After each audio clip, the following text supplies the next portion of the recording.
জীৱনত প্ৰথম লিখিছোঁ কবিতা। কবিতাটিৰ শিৰোনাম জীৱনৰ ৰং কলা নে বগা। জীৱনৰ ৰং কলা নে বগা, নাই জীৱনৰ ৰং ৰঙীন।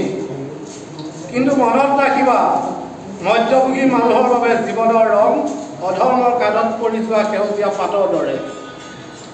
যিয়ে নিজেই নিজৰ জীৱনটোত বিশ্বাস নকৰে, মানুহৰ জীৱন আগবঢ়াই লৈ যোৱাৰ মাজতে একো ক্ষণৰ ভুলৰে হঠাৎ পথভ্ৰমণ হয়।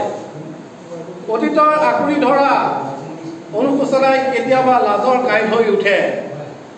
সঁচাকৈ ক'লোঁ, এতিয়াও বহুত সময় আছে বুলি ভাবি বহি থকাটো ভয়ংকৰ ভুল। বৰ্তমান আমাৰ দায়িত্ব, বৰ্তমান আমাৰ কৰ্তব্য, কাৰণ আমি সকলোৱে একোজন দায়িত্বশীল ব্যক্তি।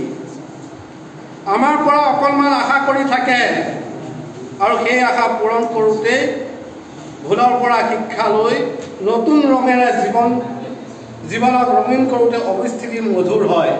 ধন্যবাদ। জয় আই অসম। চিৰচেনেহী মোৰ ভাষা জননী।